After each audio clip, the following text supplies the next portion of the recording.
We're going to take a look at a really incredible case that was handled by Christopher Elliott and his team over at Elliott Advocacy. These guys are without a doubt some of the best consumer advocates you can find anywhere.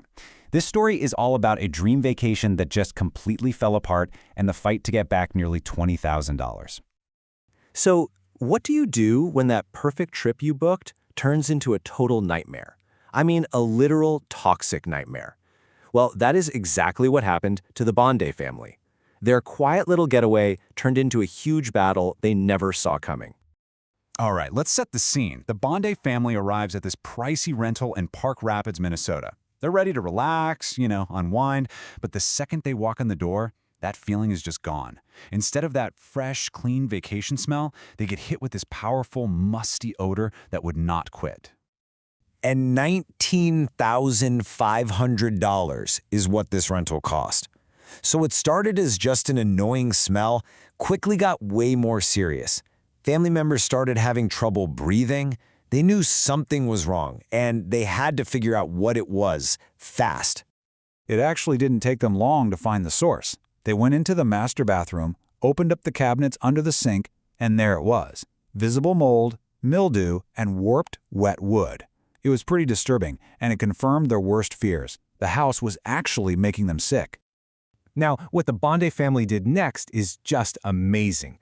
They understood they were in for a serious fight, so right away, they started documenting everything. They began building their own case, piece by piece. They took photos with timestamps, they recorded videos, they kept super detailed notes, and then they did something I have never seen a consumer do before. They actually drove to a hardware store, bought their own mold testing kits, and started taking samples right then and there. From there, things went downhill so fast.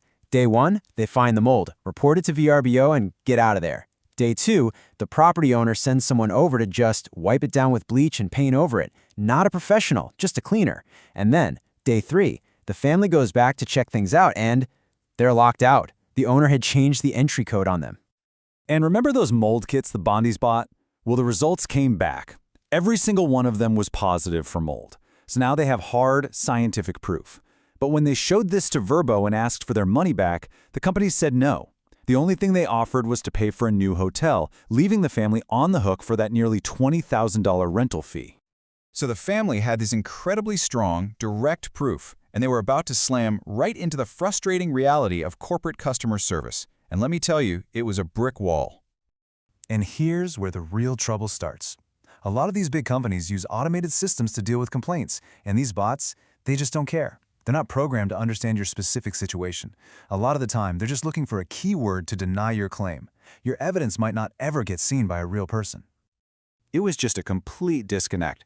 You have the Bondes with this mountain of evidence, photos, videos, positive mold tests, and then you have Vrbo calling their tests unreliable and the mold a lower risk issue. It's a common corporate tactic. Just keep asking for more documentation, then reject it, and hope the customer just gets tired and goes away. But the Bondes did not go away. They were unbelievably persistent. They spent over 40 hours just communicating with the company.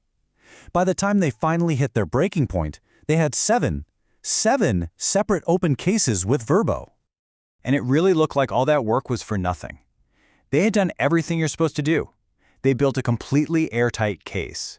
And yet, there they were, at a total dead end, about to lose almost $20,000. Okay, so before we find out what happened, let's just pause here for a second. The Bonde's whole ordeal gives us a really powerful lesson. In a situation like this, what's the most important weapon you have? The big lesson here from Christopher Elliott is what he calls the over-documentation method. It's simple. There is no such thing as too much proof. Photograph everything, video everything, buy your own tests if you have to, log every single communication. You want to create a trail of evidence so strong that it just cannot be ignored. This detailed record is your most powerful tool, period. When a company's system is built to automatically say no, this is the ammunition you need to fight back and break through that wall. After spending over 40 hours and getting absolutely nowhere with Vrbo, the Bonde family finally decided it was time to bring in the professionals. Christopher Elliott's advocacy team took a look at all 7 of the case files the Bondes had built. They saw the overwhelming evidence, and they made one single phone call to their contact at the company. And just like that, the fight was over.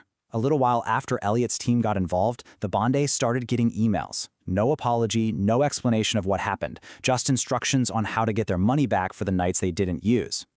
I mean, think about that. The family's 40-hour struggle, there's 7 different cases, all that stress and anxiety, it was all taken care of almost instantly. And it was all thanks to one outreach from a professional consumer advocate who knew exactly who to call and what to say. This case is such a powerful example of the challenges regular people face today. It really leaves us with a big question. In a world of automated denials and corporate runaround, is getting help from a skilled advocate becoming the only real way to get a fair shot?